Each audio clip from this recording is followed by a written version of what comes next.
Hello, and welcome back to Scale to Exit with Alejandra Santos, the show where we dive deep into the strategies behind growing, acquiring, and exiting businesses on your own terms. Today, I'm very excited to bring this guest to you. I'm joined by Saul Cohen, an experienced accountant and acquisitions advisor who's been involved in over 100 acquisitions. Saul is passionate about helping entrepreneurs shift from being operators to thinking like investors. With a career that includes a time at firms like PwC and BT and experience working with powerhouse clients such as JP Morgan, EasyJet, and Tesco, Saul brings a multi-industry perspective and practical wisdom to every conversation. He specializes in strategic acquisitions, tax planning, and helping business owners unlock long term financial growth, especially those who feel stuck or ready for their next chapter. So, in this episode, we talk about when to acquire, acquiring businesses as a way to increase your business valuation, how to prepare for an exit, what goes into valuation beyond your EBITDA, and how to develop that investor mindset that we all need in order to truly scale for an exit. So for everybody that's here, that's new, welcome, welcome, welcome. You're in the great platform, in a great space. And for everybody that comes here regularly, thank you so much for stopping by. Please, as always, I will ask you to kindly share, like, subscribe, and comment. And please let us know if you would like me to interview anybody that you have in mind, and I will dare go out there and get them into the podcast. So without further ado, I will go ahead and bring Saul Cohen, and I will see you on the other side. All right. Well, welcome to Scale to Exit. Saul Cohen. I'm so excited to have you here. You have a great experience in helping business owners go for an actual exit, either to private equity or helping them build that business value. So I'm sure a lot of people here are gonna really learn from your experience. But before we dive in, I kind of want to know what drives your passion. What led you to be this individual that is very passionate about helping other business owners? Uh, um, I think actually it's something I've always loved. I was quite creative. Always. I'm quite artistic. I used to be I used to love design by nature. Um, when I was a kid, I used to be really into building things. It started with Legos, and then it went into like woodwork and other things. And I've always been quite creative, um, and I think for that reason, and the fact that I've also really been interested in economics, entrepreneurship just sort of became like it was the merging of those two sort of aspects of me. And my dad was an entrepreneur himself. He'd started his own company, and I seen him go through that, and was exposed to that and loved, just I just fell in love with entrepreneurship. I think because of my creative side. It was the merging of that creative and sort of financial side to me. Um, and so I actually became an accountant to help entrepreneurs. Um, and I sort of lost touch with that a little bit. When I was at PwC, I loved the work that I did. Um, but I think it was very detached.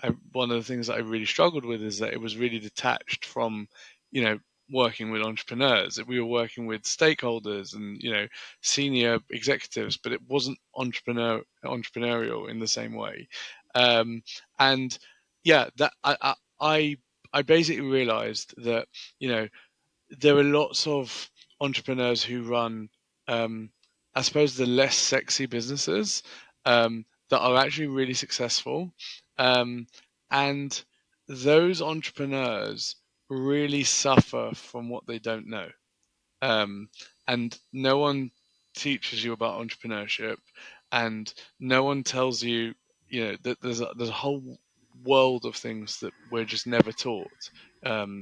From tax planning all the way through to mergers and acquisitions, or how to recruit people. And I just because of the fact that I love entrepreneurs and I think that it's such a crucial part of the world, I wanted to help them in some way.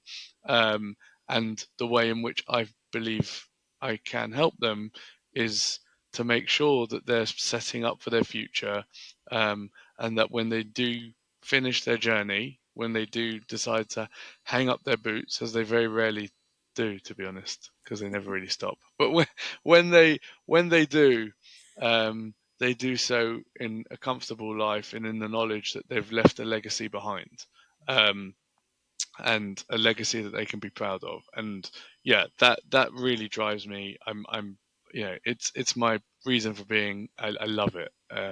I enjoy every moment of it, and yeah, that's absolutely where I get all my sort of reward, for doing the work that we do. I love that you said all of that because I share your same passion, and that's why we are at Scale to Exit right now. Can you shed some light on those industries that you said they're not very sexy, but they're almost like over, they're not very helped, right, by other people? What industries are those? I think it's just look. I mean, when people think of entrepreneurship, or I think when your average person thinks of entrepreneurship, they're picturing this tech startup, which is all is really, and I think that that's like a really small section of Hmm. entrepreneurship, Hmm. and then there's everything else, everything else, right? And I'm talking about everything else, right?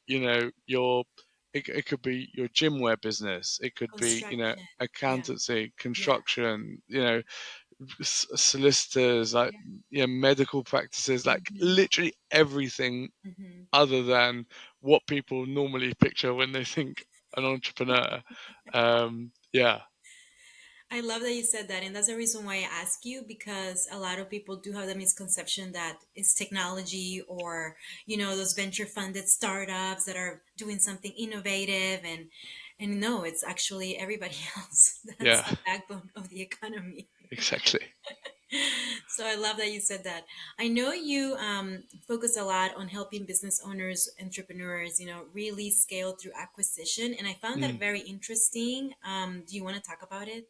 Yeah, I mean, so our our whole model is that we start with we work with a particular type of entrepreneur, right? So we really want to work with driven, entrepreneurs who they've still got that fire in their belly, so to Mhm, speak. mhm, And our model is that we start by setting them up with a tax plan, mhm, um, and then we help them grow and accelerate the growth of their business, mhm, often through acquisition, and mhm, then we help them prep for exit.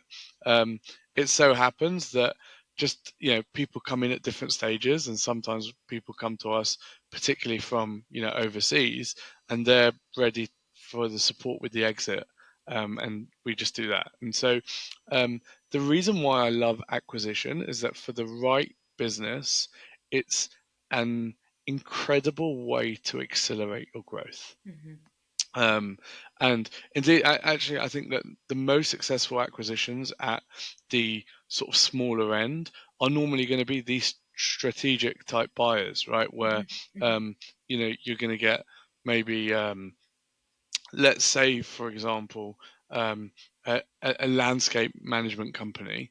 The landscape management company might deal with, tree surgery, right? So, mhm, they cut down trees, £1 million business, cutting down trees, that's fine. They've got lots of contracts. They might look and say, oh, actually, there's a company over there that cuts grass.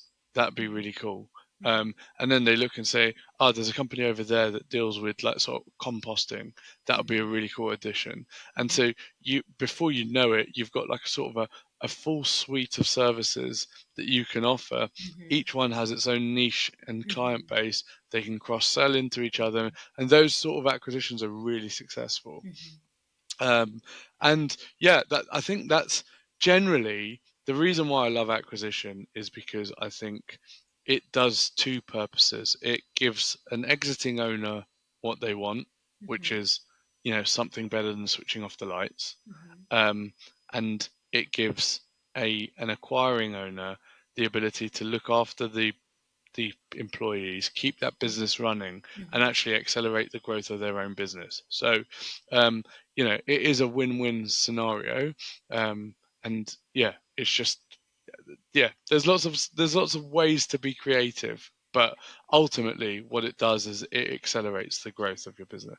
Yeah, I mean, it diversifies the customer base, right? It adds more services. You're bringing different kinds of target markets now. So now you're not only targeting the same customer audience. So yeah, like I love that strategy too, and actually been looking at it internally for me as well because it's actually, and it's a lot of fun. I think, right? Like it's Yeah. actually creative and fun.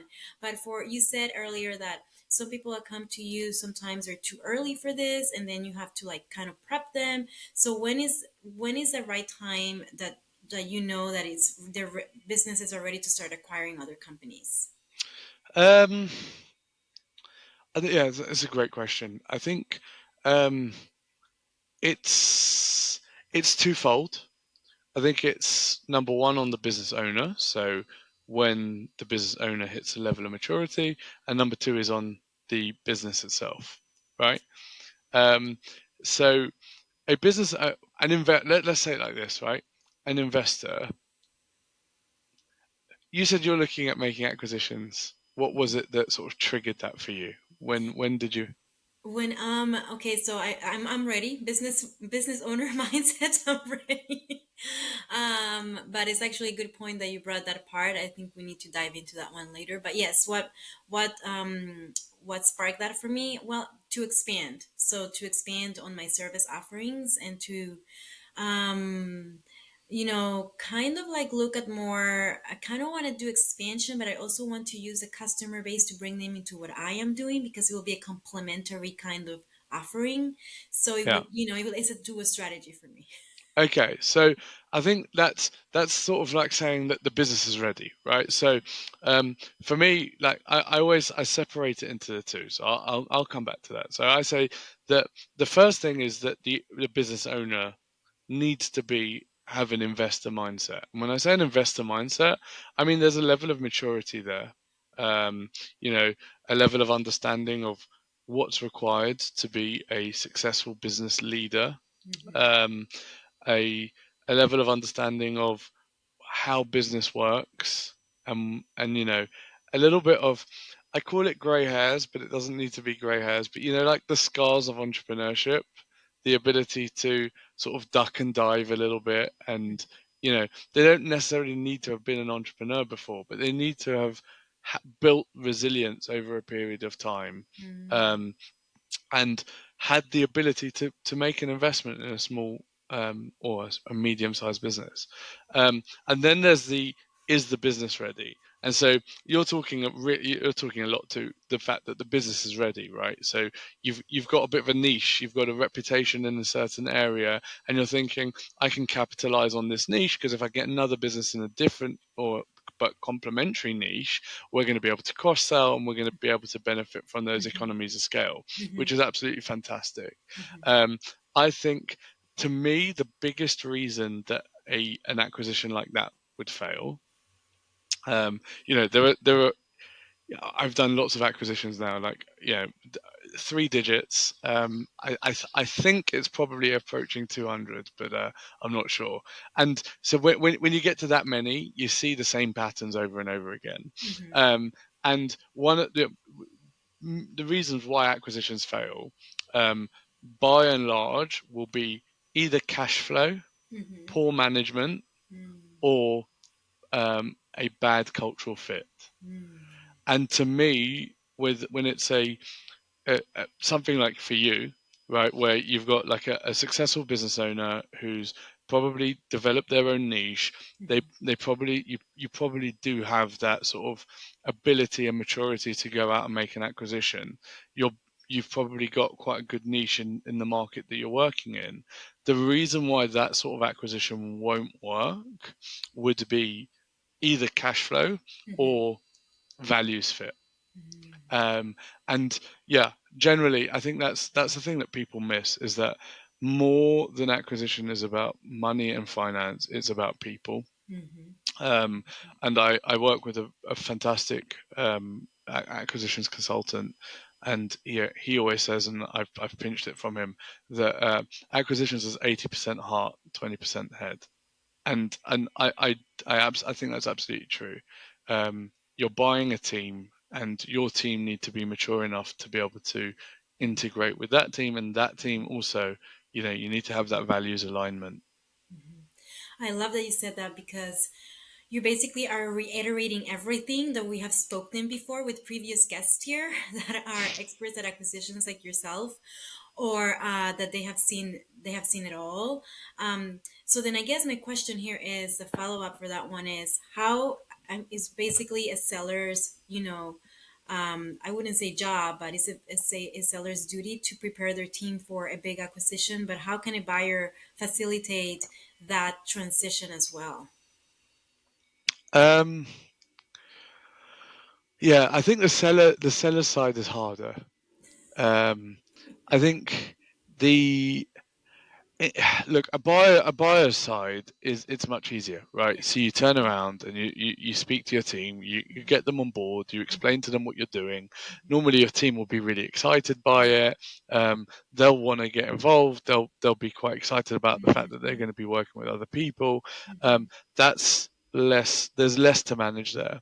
Yeah. I think with the from the buyer's side, so from the seller side, it's much more difficult because normally they're quite scared to tell their team that they're Mhm. looking at an exit. There's lots of uncertainty around the exit, and I think it really does depend in every case. What is the best way of doing it? Mhm. However, in the ideal, our model, the way we suggest doing it with our clients is you plan for an exit 3 to 5 years out, Mhm. Mhm. um, and you make sure that you're removing yourself from the business as much as possible. Mhm. Mhm. And the more you've removed yourself from the business, the less concerned your employees will be about you not being in the business. Mhm. Um, and I think that's the first thing. The first way in which you can do it as a seller. The second way in which you can do it, you can sort of make sure that alignment works, is get to know them, get to know the buyer. Mhm. The buyer should get to know the seller. You build rapport, you understand each other.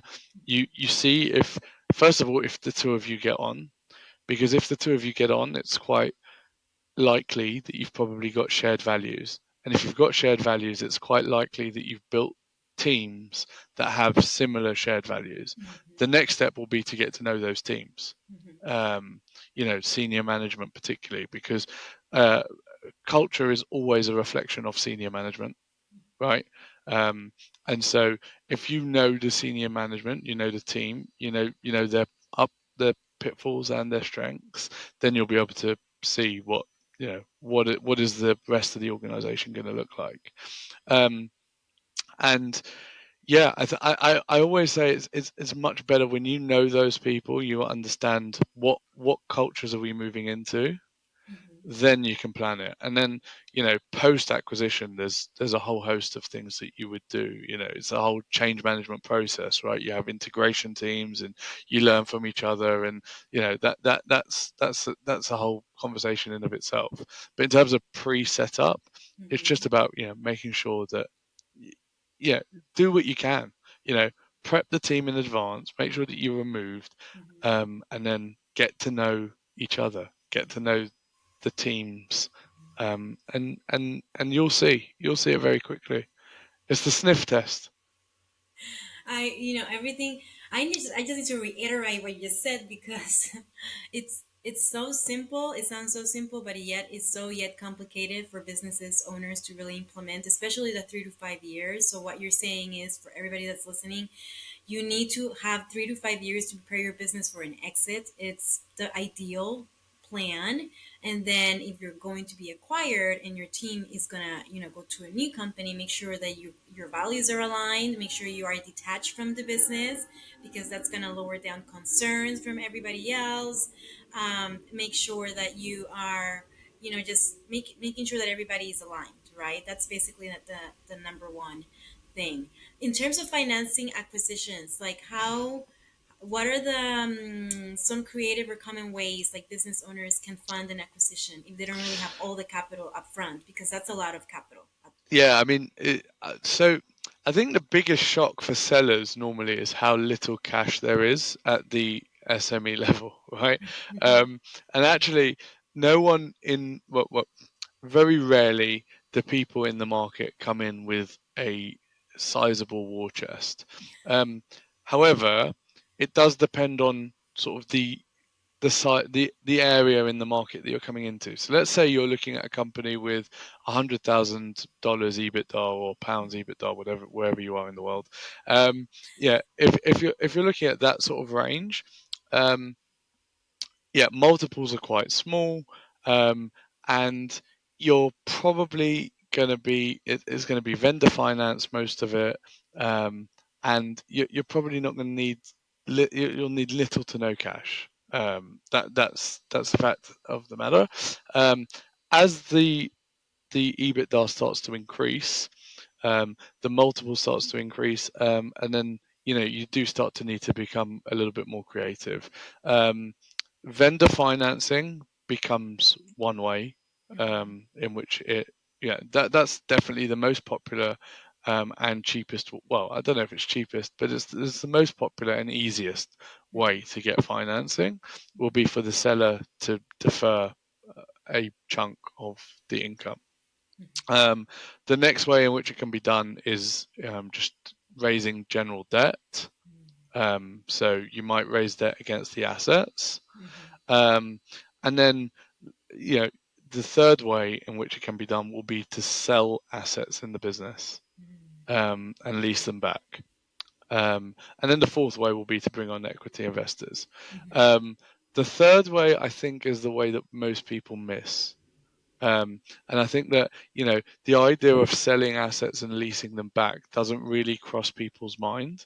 Um, but you know if you're buying manufacturing plants, for example, it's quite a common way of financing the acquisition, right? You can sell the machinery to generally it's finance companies, but you sell the machinery to a finance company, and they lease it back to you over a period of 10 to 15 years. It has very little change to the P&L normally, because the asset would have been depreciated, and so broadly, the lease cost is similar to the the depreciation. Okay, fine. There's a little bit of interest, but generally, um, you're you're essentially cash flowing the acquisition by selling the asset and then leasing it back.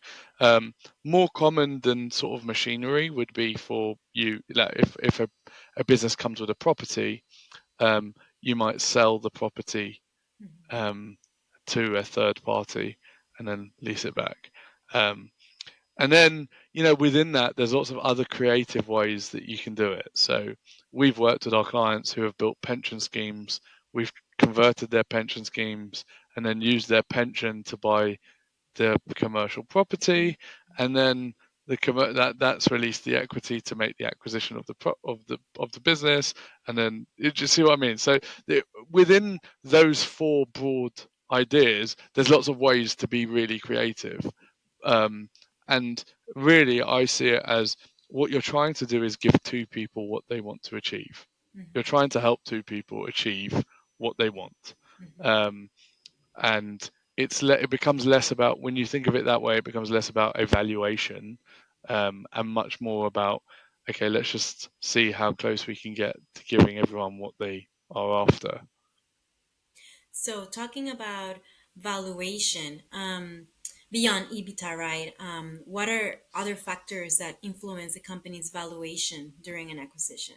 Okay, so the easiest way that I always explain valuation is like this, right? So essentially, when we are buying a business, any business, we are buying the future cash generating potential of that business. Um, and the most common way that we will guess or estimate the future cash generating potential is by saying, what's your EBITDA, and what is your and therefore what is the multiple, right? So that's what we're doing when we do that multiple calculation. That's all we're doing, really. We're saying, what's the future cash generation potential. So then but I think the confusion comes about where people misunderstand what the multiple is. Mm-hmm. Um, and the multiple isn't a number that's plucked out of thin air.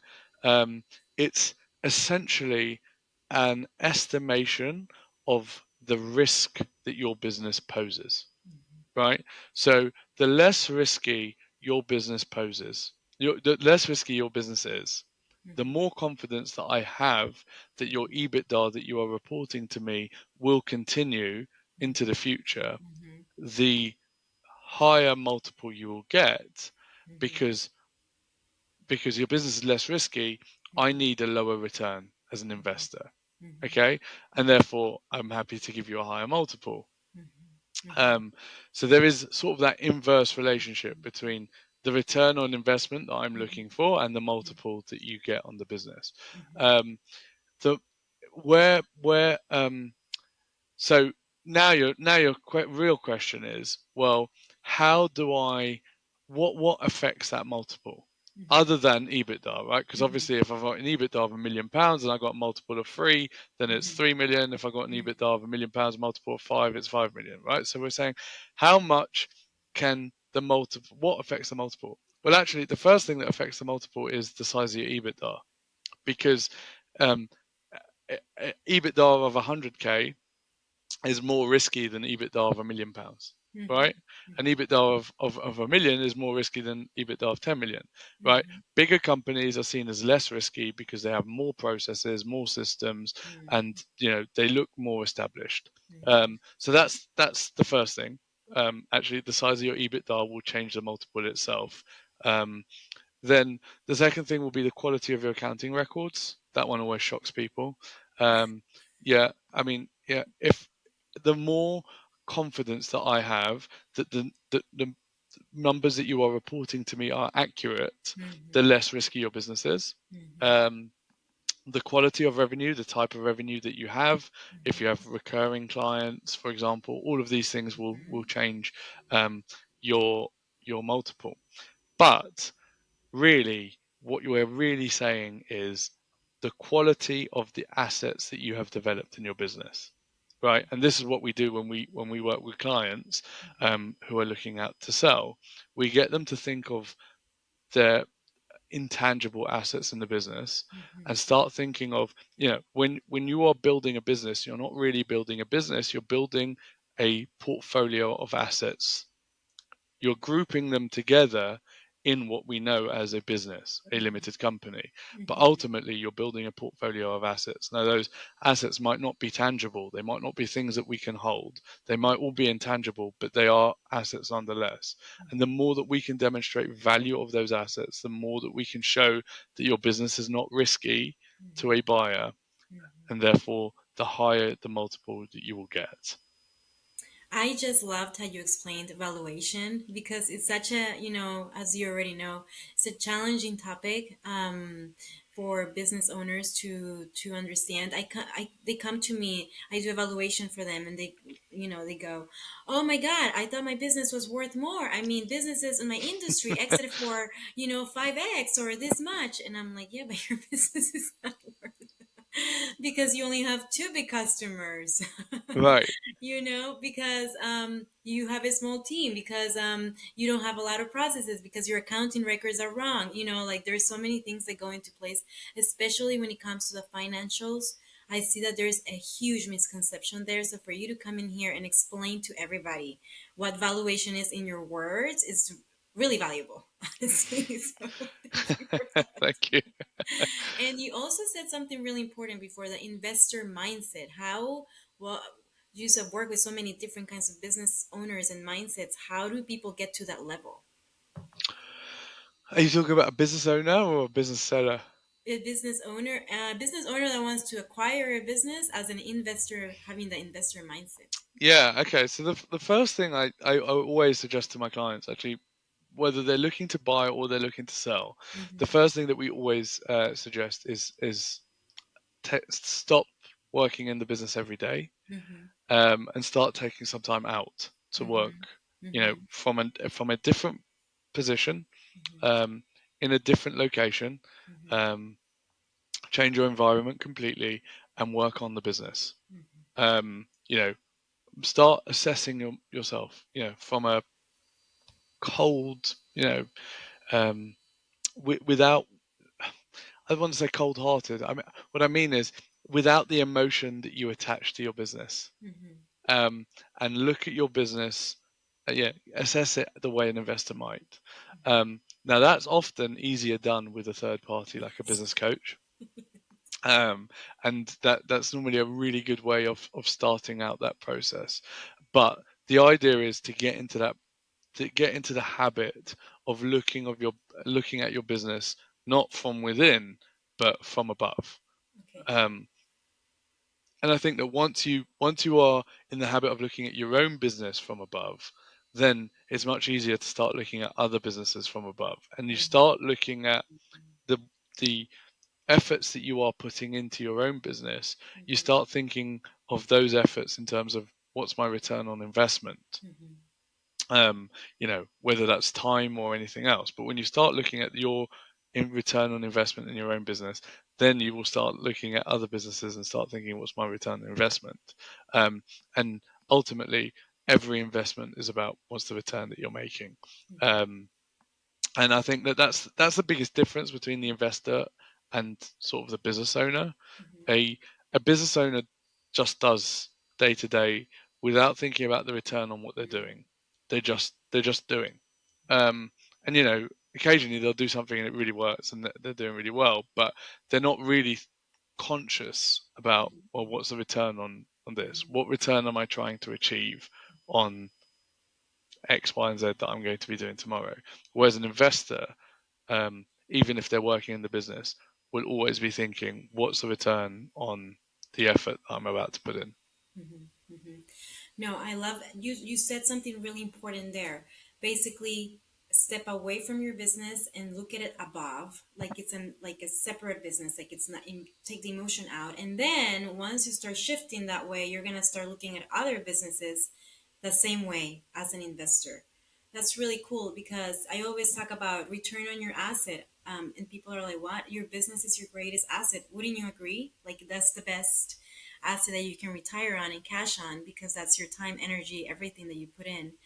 Um, yeah, so I'm glad that you said that. Okay, so now that somebody acquired a business, right? What are some things that they should avoid post acquisition to minimize the chaos? Well, the first thing is to avoid the temptation of making all the changes at once. Okay, Um, that's a good one. yeah, you'll be surprised how often I see that one. Um, it never works.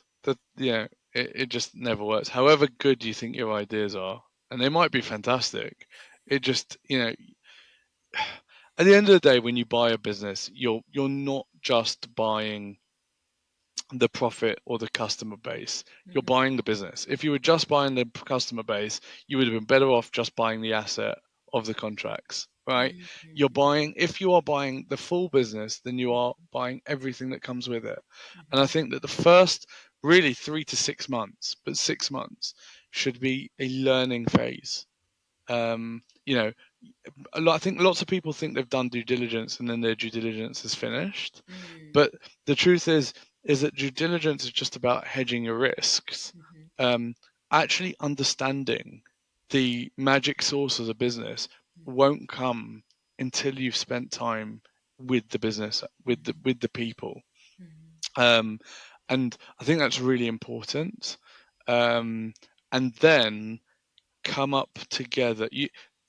This is why I think it's important to have a sort of someone who's built a business before. I think this is why they make successful acquisitions more often, because they appreciate that they need the people on side, and things like people will support what they create, Mm-hmm. um, etc., etc. I think they'll bring people along their journey, and I think the worst thing that you can do as an inquirer in the first year, or ever really, but generally as an inquirer in the first year, the worst thing that you can do is say, "This is what's going to happen, my way or the highway. You get on board or you get off," right? Because actually, what happens is most people get off, and with them, all the special sources of business goes, right? Yeah, we I've seen it time and time again. That.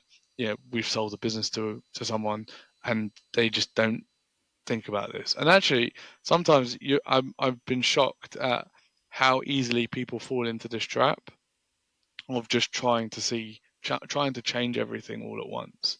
Um, I think it's really important not to. I think it's also really important to understand that the emotions that people have when the business that they work for gets Mm-hmm. bought out, Mm-hmm. and their concerns, Mm-hmm. and allay those concerns as quickly as possible. Um, so, you know, if you are going to make redundancies, for example, if you do need to change anything in the business, I think actually that, you need to be really open with people about that, and just get it done as quickly as possible. Don't let that hang over, because again, the biggest thing in the business is the people. Mm-hmm. If the culture starts getting toxic, if people Mm-hmm. start being concerned about their jobs and all of that sort of stuff, and you're not doing anything to allay their fears, that's Mm-hmm. going to spiral into something that's, you're going to have walkouts, etc., etc., and you really don't want that. Um, Again, if you've bought a business, you've bought everything about it: the special sauce, the people, the Mm-hmm. team, their way of working, um, and you don't want that to just evaporate because you've mismanaged it in the first few months. So it's we keep coming back to the same point of like culture, team is so important, and it's I feel like it's the most overlooked metric, I would say, right, or intangible asset when it comes to building a business. And I actually used to work with a culture consultant because it was so important to reiterate to early stage founders and also to establish businesses, solopreneurs, that culture as they were hiring their team was the number one thing that would make or break their business. How do you guys like? What are something? Can you have some stories for me that you can share about your acquisitions that that you don't have to say names, but just a story? A story that brings out what, like the cultural point. Yes. Um, okay, well, I've got an example of something that went wrong. Actually, this is, Okay. um, yeah. So there was a client that we've worked with, that, um, there was two partners actually that made an acquisition. The Mm-hmm. first acquisition was on paper really, really good. Mm-hmm. Um, Unfortunately, in that case, the cash flow, I think, was a bit tight. They that the deal was slightly over leveraged, um, and they lost a key client, and the first deal went right because they lost a key client, and yeah, basically liquidate. They lost their first acquisition. Um, Thankfully, they hadn't put any of their own money in, so it was just a lot of time and stress Mm-hmm. that they'd lost. But then they made a second acquisition, and in the second acquisition, they were so keen to avoid the issues of the first acquisition that as soon as they got in on day one of the partners decided that they were going to change everything. Um, and on day one, literally on day one, um, I think it was at 1 a.m. They sent an email saying, we're changing the accounting system from now on. We're going to be moving over to this accounting system. And I think, yeah, like, you can imagine the panic that ensued in the business. And it had got to the point that within 3 weeks, they had a mass walk off, basically. I think 10 people in the business out of 30 had basically said, listen, either he goes or we go, to the other business owner. So it was two partners, and they'd gone to one of the partners and said, either your partner goes or we're all leaving. Um, Wow. so yeah, I mean, look, they managed that, and they got out of that, and Yeah. that was fine. But yeah, that is, it's a real reminder of just how bad it can get if Yeah. you just go in and change everything. We're working on another acquisition at the moment, where I suppose it's a similar case where, the owners have just made so many. They put an immediate hiring freeze on. They've almost been, in my opinion, too profit conscious. Mm-hmm. And I think that the thing is that in business, particularly SME business, but in business, actually what makes the business go round is the magic.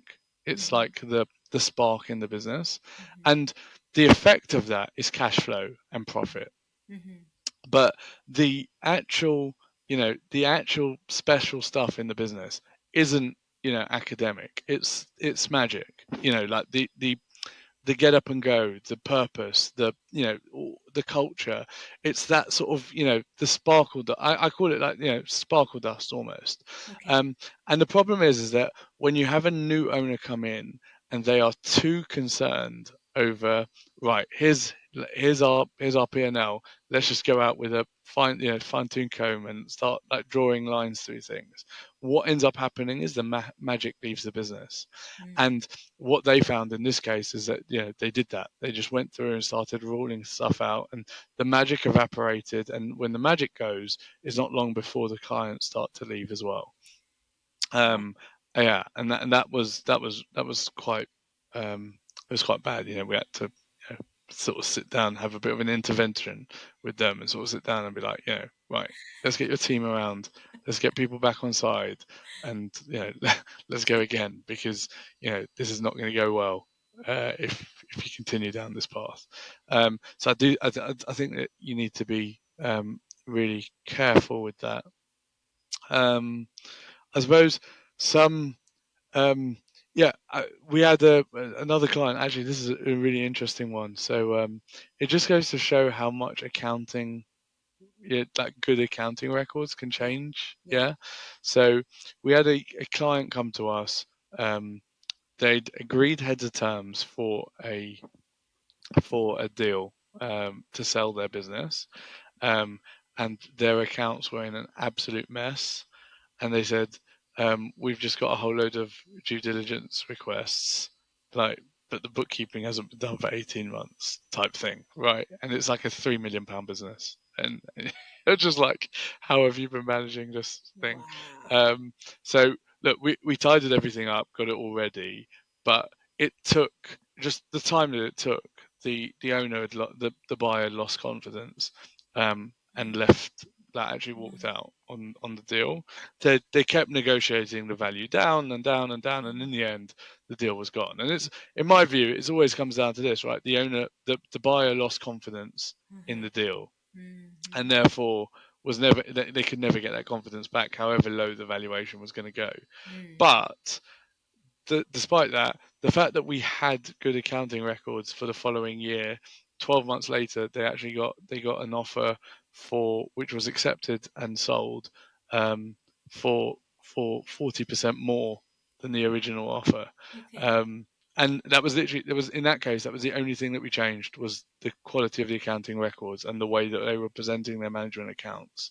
Um, and again, it gave so much more confidence to a buyer when you can show a buyer, look, we review our accounts every month, and Mm-hmm. we think about the risks to our business, and you Mm-hmm. can demonstrate that and show a Yeah. period that over a period of time. Yeah. It gives a buyer a different level of what it's like, well, oh wow, Yeah. this has been run really well. There's a really well run business. um, so yeah, I mean, those small changes can make such a massive difference. I really love that you're also reiterating the fact that good accounting records, not just for tax reasons, but also for to give financial reasons for decision making, for strategic decisions to happen, and for also to give a peace of mind to a buyer is Mm. so important. Like accounting, I feel like it's as well underestimated, in the business ownership space, unfortunately.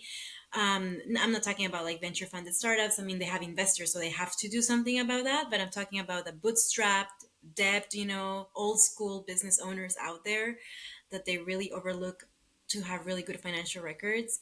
So yeah, so basically that's just by changing that, you basically increased the sales price of the company, and they Yeah, feel absolutely. it's a stronger offer.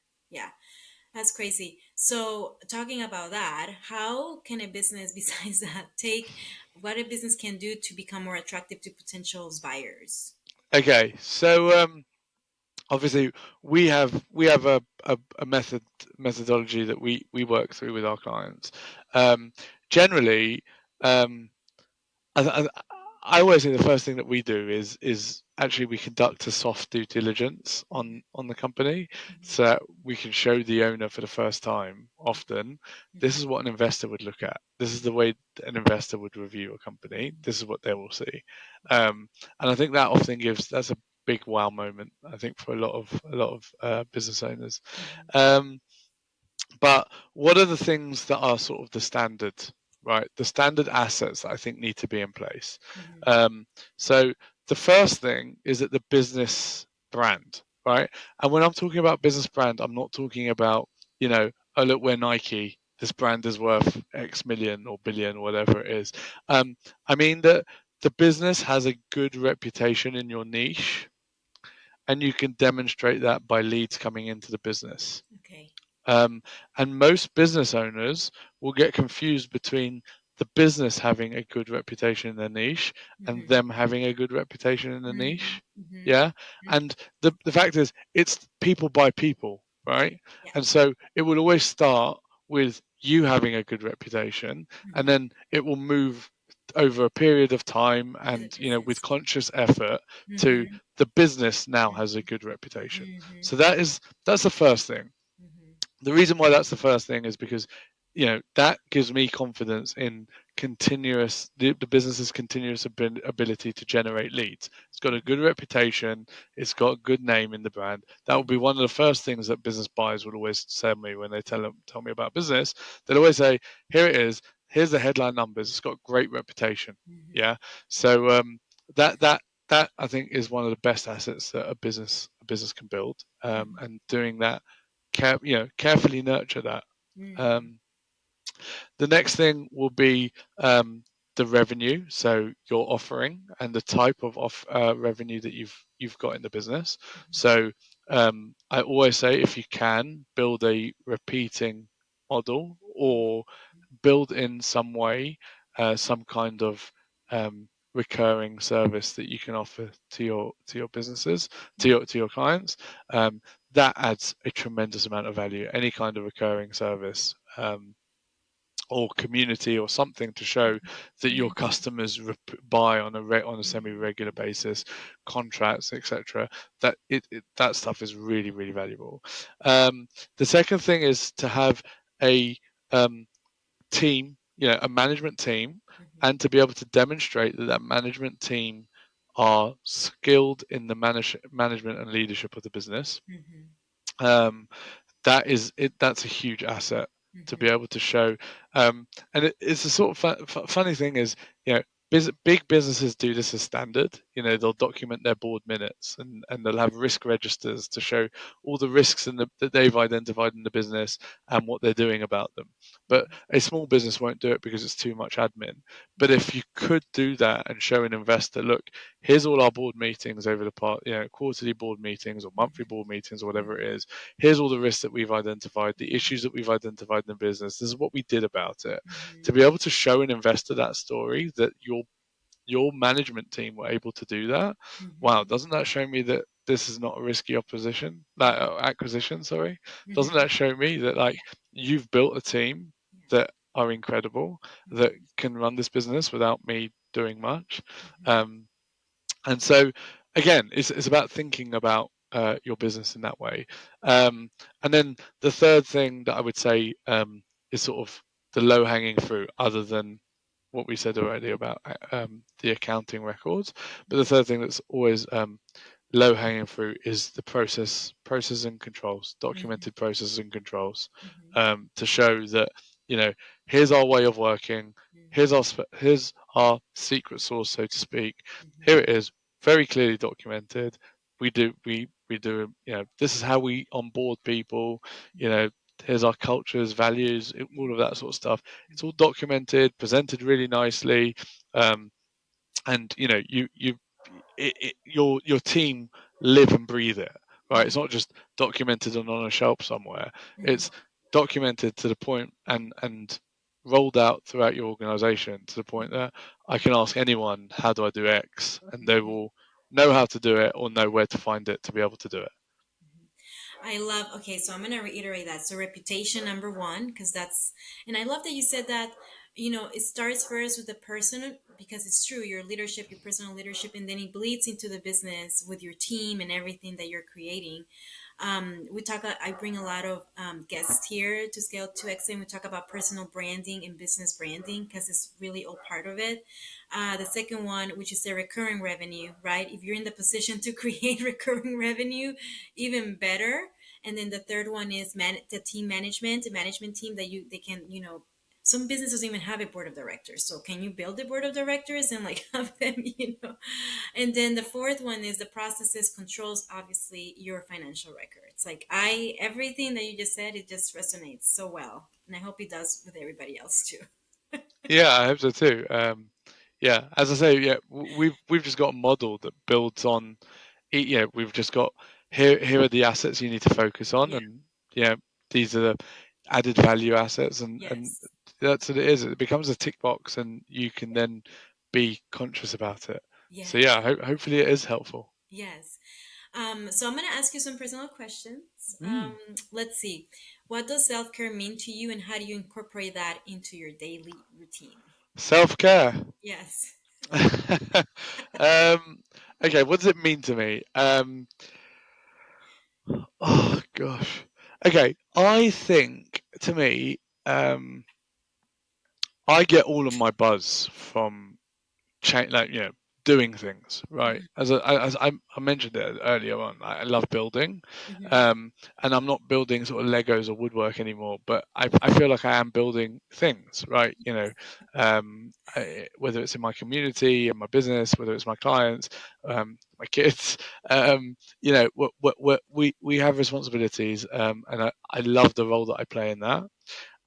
To me, self care is remembering to, as someone said to me today, actually, it's remembering to fill your cup so that you can pour it out for others. Oh, I love that. Yeah, um, and yeah, that's what I think it is. Yeah. I think I'm particularly well. I don't know if I'm bad at it or better than most. I really don't know. I think on a day to day, I go through sort of yeah, probably like everyone, right? I go through ups and downs. I go through periods where I just you get out the habit of going to the gym and you get out the habit of leaving the office and you just get your head down and you Mhm. just you look up and it's like 8 o'clock and you're like, oh crap, I haven't done anything today. I haven't looked at the kids. I haven't no, yeah, I haven't been to the gym. I've just been work, work, work. And I think if you do that too much, you burn out. Mhm. Um, for me, it's about doing things for yourself, whatever that might be. Personally, it's I know I try and get to the gym every day. Um, I'll try and maybe take a day out every quarter for myself without Mhm. anyone else. That sort of thing, just to sort of take a deep breath and have you time. Yeah, yeah. I love that you said that, and that you said I need to fill my cup first before I pour into someone else. That's such an important concept. I think a lot of people just operate, myself included, from like I'm gonna pour and then I don't, and then I'll take care of myself later, or I don't take care of myself at all, and then you burn out and you're not the same person anymore. So Yeah. yeah. So now I'm a nature person. So I have to ask you, do you prefer, if you had a choice, would you rather be at a mountain, lake, or an ocean? um, oh wow.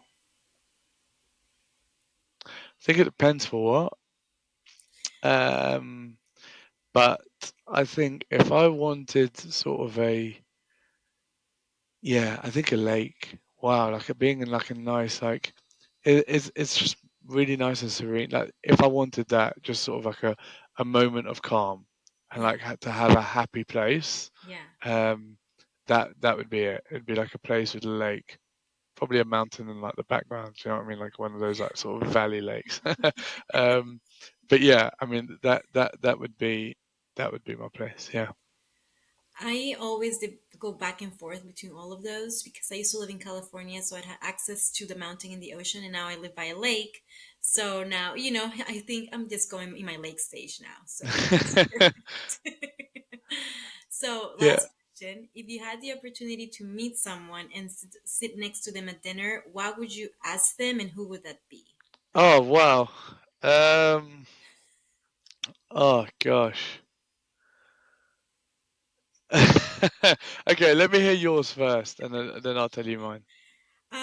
Well, mine is very personal. I would like to sit next to my mother because I lost her when I was really young, Oh and wow, I would really ask her at dinner if yeah, if she would have been here for the ride with me for everything that I am doing. So wow, that's really special. yeah, Wow, I really regret asking you to go first now. I'm definitely not going to top that. there is definitely no wrong answer here at all. Yeah. Um, I I I always flip flop between whether I'd want to have seen like some big great historical figure or someone alive today. But if I'm assuming that it's someone today, um, I would love to spend time with Daniel Priestley, for example. I don't know if you know much about him, but I've he's just someone that I've been following from like an entrepreneurial perspective for like the past 12 years. Um, and I remember every time I've always said, "Wow, this guy's like really switched on to what's coming next." He's really like he just gets what's next. Um, and I would love to sit there and grill him for an hour or so over dinner about what is coming next and what does he think the world will look like. um yeah, and I think that would be that I'd have a good chat with him about that. Where does he? What kind of stuff that he brings? All that is it tech stuff or is it No, ads? so he wrote a book years ago called Entrepreneurial Revolution, Okay. um, and then followed that up with a sort of keep personal influence. And in Entrepreneurial Revolution, he basically said, and this was, I mean, it might actually have been 20 years ago now. I mean, I was like, yeah. He basically said that the world of the future in the next 5 years, we're going to see more and more startups with people working remotely from anywhere in the world, helping each other, and working in consulting pods and that sort of thing. And the world that was the way the world worked. And then he wrote a book called Key Person of Influence, and I think that was in sort of like maybe 2012 or something like that. So, and he sort of said, we're moving towards a generation where people are going to be building their own personal brands and then building out other brands based off of the influence that they've built and the following that they've built. And Interesting. actually, the asset of the future is going to be having a really cool, following in a particular niche that you can monetize for other offerings. Wow. So he's a Um, prophet. He's a business prophet. Right, yeah. So kind of like that. So he's just an incredibly intelligent guy who's just really switched on to trends in the world. Um, and well, one of the things that he said more recently is he's like, the future of podcasting is actually going to be in the long form podcasts. Yeah. So he sort of blends that off of stuff that happens in the American elections and et cetera, et cetera. And yeah, he's just he's got a really cool analytical mind, and very entrepreneurial guy, and I'd love to grill him, yeah, for an I hour. really Yeah. want to sit next to him and ask him too, what's next? Because I want to prepare myself for what's next. Yeah, exactly, I want to be the leader of what's next. So let's do it. exactly. I love that. Okay, so this has been a great conversation. Actually, before send me the links of the books because I will definitely look into that. Thank you for Yeah. sharing that with me, and thank you for coming to Scale to Exit. You shared a really good, valuable information, really great nuggets that everybody's going to really learn more about what evaluation means and like if you're trying to acquire a business, how do you do that the right way and what happens after that. So thank you. And I think we need to have a second one because we need to talk about post acquisition too. So Let's do it. let's do it. Thank you And so much. It's been no, great. absolutely. And for everybody that's listening, adios, muchachos. Hasta la vista. Bye.